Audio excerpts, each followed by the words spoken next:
Hola, buenas tardes.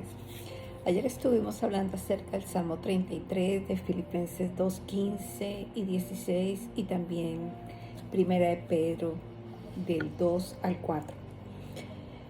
Y quisiera hoy centrarnos un poquitico en la parte que nos habla en Filipenses 2, 15, porque es bien interesante lo que la Escritura nos dice a través de esta porción. Dice, hacer todo sin murmuraciones y contiendas, para que seáis irreprensibles, sencillos, hijos de Dios sin mancha, en medio de una generación maligna y perversa, sin murmuraciones.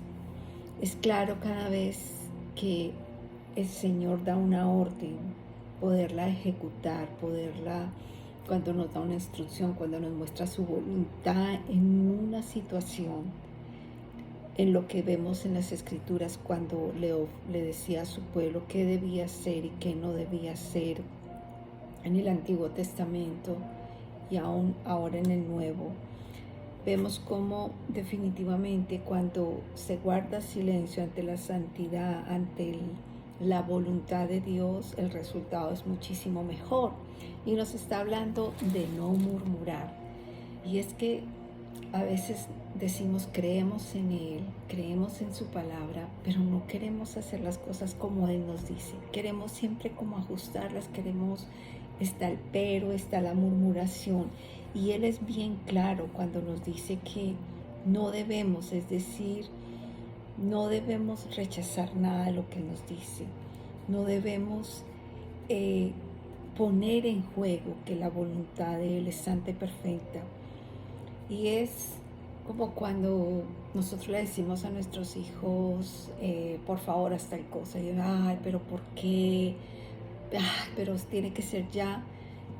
Eso mismo hacemos nosotros cuando Dios nos da una instrucción. Empezamos a preguntarnos, pero ¿por qué realmente será necesario en este momento?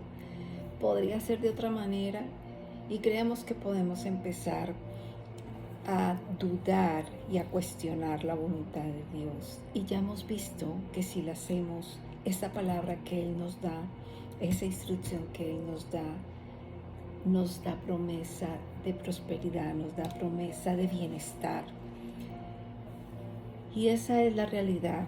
Mira lo que nos dice el libro de Mateo, capítulo 16, versículos 24. Dice, entonces Jesús dijo a sus discípulos, si alguno quiere venir en pos de mí, niéguese a sí mismo y tome su cruz y sígame.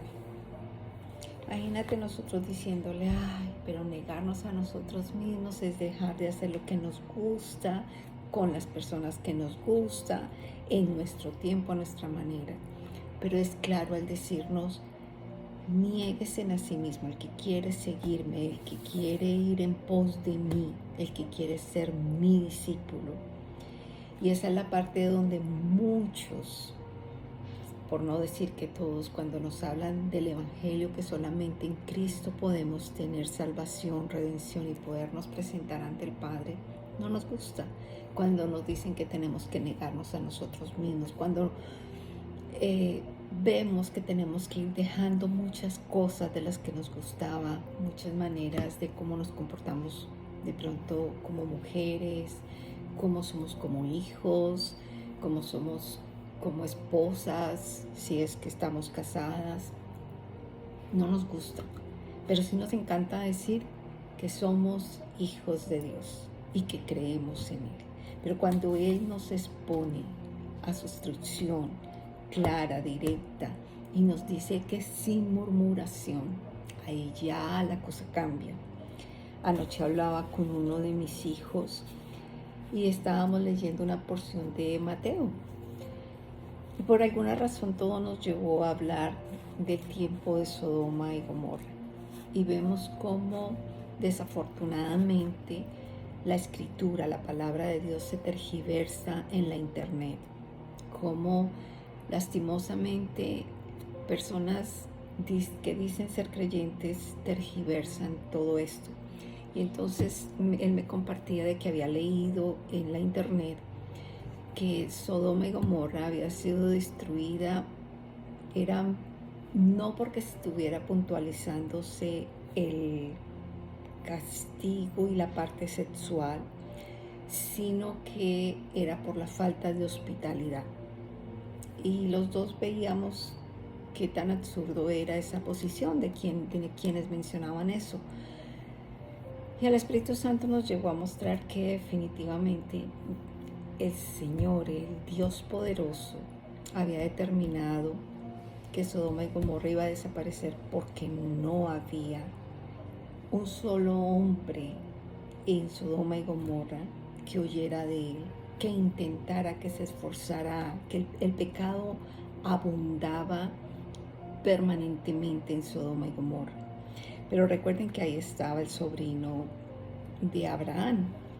Y Abraham, cuando habla con el Señor y le dice, ay, que por favor reconsidere, pues porque ya estaba su sobrino, la familia de su sobrino, que reconsiderara que qué tal si de pronto hubiera gente buena. Y bueno, empieza a tener una conversación con el Señor y él finalmente le dice, bueno, si hubiera uno, pero efectivamente no había uno.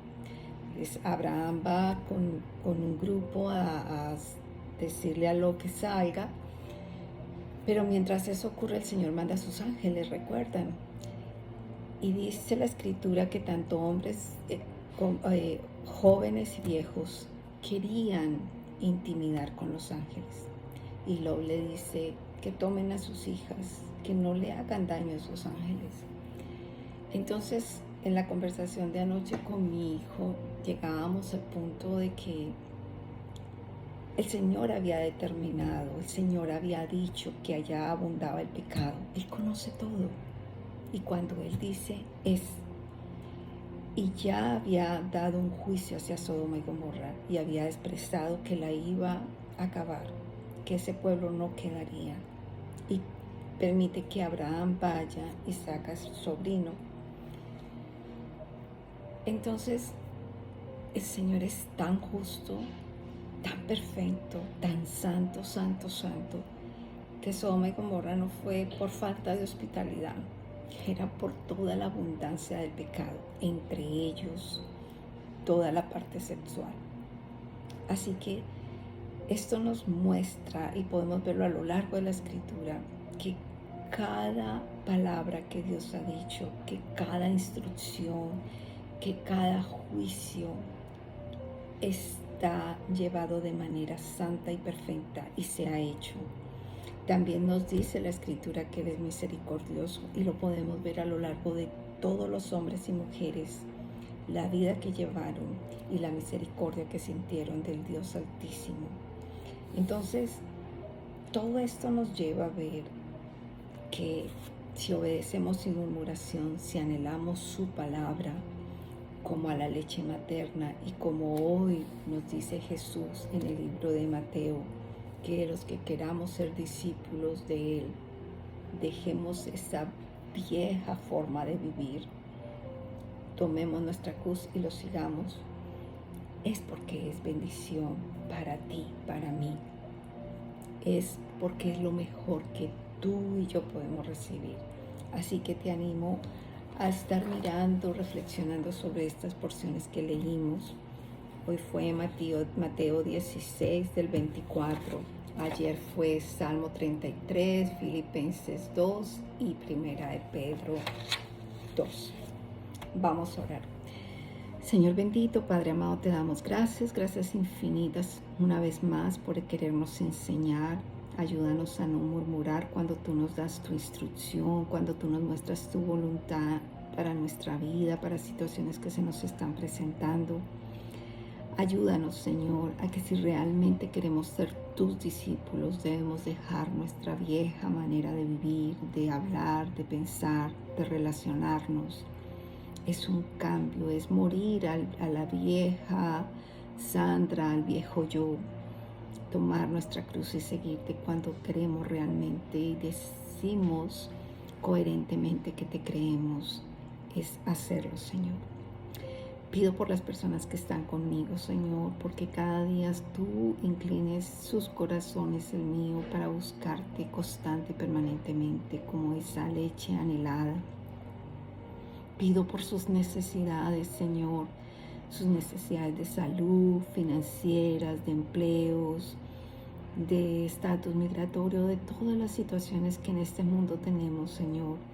Que seas tú con cada uno de ellos y que en medio de esas circunstancias ellos puedan ver que tú eres el único que tiene poder para transformar esas situaciones, para cambiar sus corazones y para dar vida eterna. Con acción de gracias en el nombre de Cristo Jesús oramos. Amén. Mi nombre es Sandra. Gracias por acompañarme. Gracias por querer crecer en la presencia de Dios acerca de su reino. Nos vemos.